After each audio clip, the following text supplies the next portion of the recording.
Thank you so much. And as we have established in this meeting, education is a human right throughout life, and as such, youth and adult education and higher education are obligations of states as are early childhood education, primary and secondary education.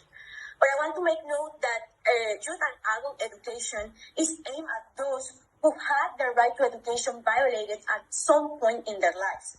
So this ethical imperative of leaving no one behind should be highly prioritized for this group.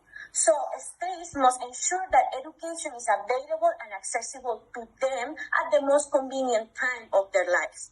Similarly, in this age of digitalization, information, and globalization, higher education is fundamental driver for creating new development models that guarantee good living and social justice.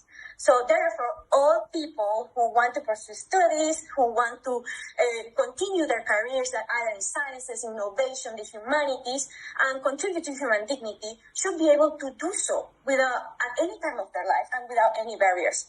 So we need to talk about how young adult education and higher education improve the living conditions of the subjects of rights and their families' conditions as well. So it creates a generous cycle for more equal society. So states must ensure that these modalities and phases of education are available across territories and without any barriers, including economic ones.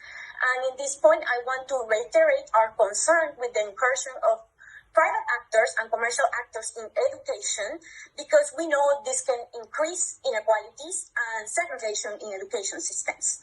And here the states have a fundamental role in regulating the private supply and also in avoiding student debt.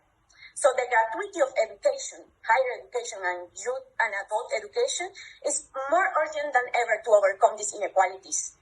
And it must also cannot adopt any exclusionary processes of admission, because we know these tend to exclude historically marginalized groups. So the content of lifelong learning and education must be acceptable and adaptable to the context of the students. And when I speak about acceptable, it means being free of discrimination and violence, and also free of this hegemonic and standardized thinking that maintains the status quo. It also means being diverse, anti-racist, anti-patriarchal, and decolonizing, valuing the vision, cosmovision, knowledge of other communities. And when I speak about adaptable, it means that it has to be flexible in recognizing the context of students, even in emergencies. So to accomplish these dimensions, the states must guarantee adequate financing to public education and the participation of subjects of rights and the educational communities in the debate and policy decision-making. So we need to remember that when states fail to do so, they're tampering with the realization of the human right to education. So to finalize, from a lifelong learning perspective, higher education and youth and adult education must be universal, public, and social goods. A collective bet that society makes to generate social and environmental justice. And as Mercedes mentioned, education is an enabling right for achieving other rights. So I want to close this brief intervention by emphasizing that every person has the human right to access a free, emancipatory, lifelong education. Thank you. Muchas gracias, Enrique. That's very... until now, we have been first recalling and giving